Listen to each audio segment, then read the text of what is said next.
It's Wade. Welcome back to In the Gutter from a weekly comic book haul. This is a week and a half's worth of stuff because Thanksgiving was last week and we're getting caught up with my LCS. All right, we're starting out with DC KO number 1 of Harley Quinn versus Zatanna. So this is round 5. These are the matchups that are across the entire universe, and it's primarily heroes versus villains. And you get plenty of fodder at the LCS to talk about who could beat who. This is a Jorge Corona cover. Kind of a pretty ugly thing, I guess they're going for here. Reminds me of sort of like covers from the 90s. Leah Williams script and Mirka Andolfo interior artwork. But I bought the cardstock variant David Nakayama with Harley and Zatanna.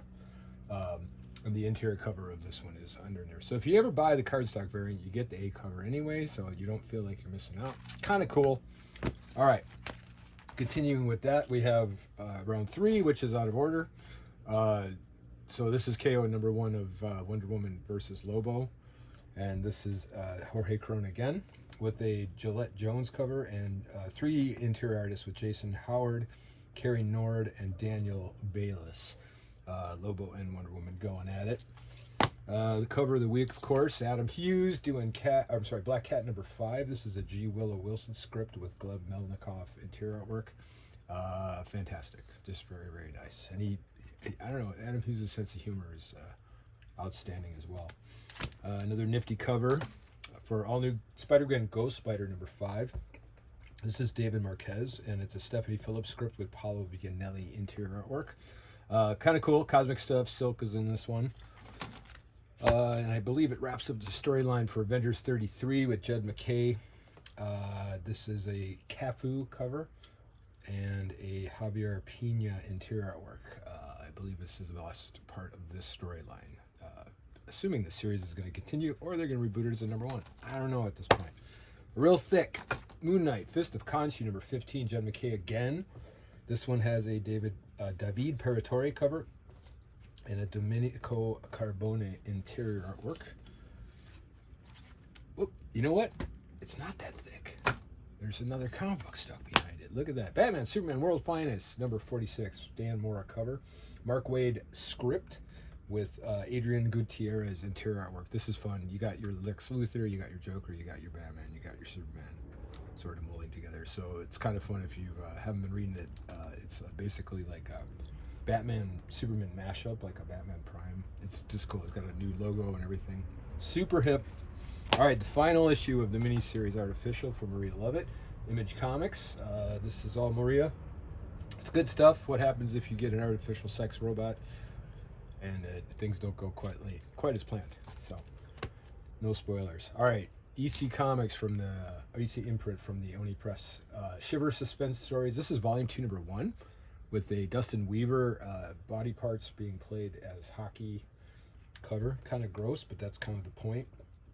And there's 5 stories inside, and I believe this is the one that has a reprint from 1952, or if not, it's the other one. So let's see which one it is.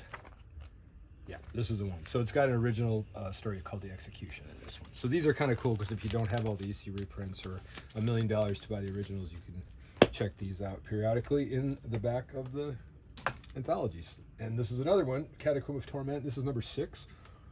This is a excuse me, Jorge Fornes cover, and this one has 3 stories inside, including one illustrated by Sean McManus, who's a guy I dig. And then Marvel Knights The Punisher number 3 from Jimmy Palmiotti and Dan Panosian. Crazy psycho story. If you like The Punisher, this is, I don't know if it's a what if or what, but it's crazy, and it's got a zombie Punisher and lots of this. So enjoy. All right, this one's a little more mellow as far as kind of normal mayhem between Daredevil and Punisher. This is the Daredevil and Punisher number 2, also from Jimmy Palmiotti, and this is a scan cover, and then interior artwork is Tommaso Bianchi. This one's fun too.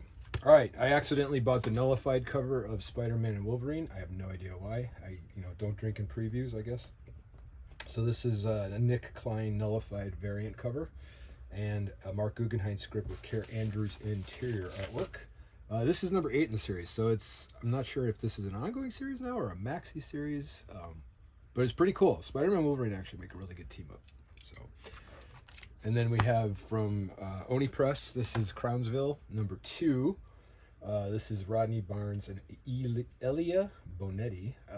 Kind of a cool historical ghost story, more in the horror vein. Again, no spoilers. Enjoy it if you want to give it a try. ASM, number 17. This one has Pepe the Rouse cover and interior, which I enjoy quite a bit. Joe Kelly scripts on this one.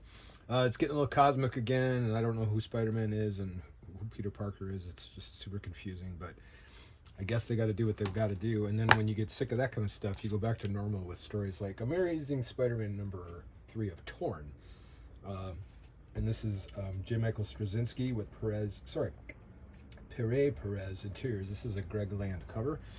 Peter Parker, Spider-Man, villain. Boom. And then the 19th issue of Geiger from Jeff Johns and Gary Frank, colored by Brad Anderson. This is still one of my favorite monthly titles. This one is a story focusing on the glowing woman, who's featured here and here with a Jim Lee variant cover. And this one, I don't know if it's also for Gary Frank, but no featuring the glowing woman, but it is a glowing skull with a mushroom cloud. So there you go. All right, so I always get the A, B, and C covers for Geiger just because I'm a masochist. All right, that's it for this week. It was a little bigger than usual. Hopefully things will normalize next week. And until then, keep your mind in the gutter.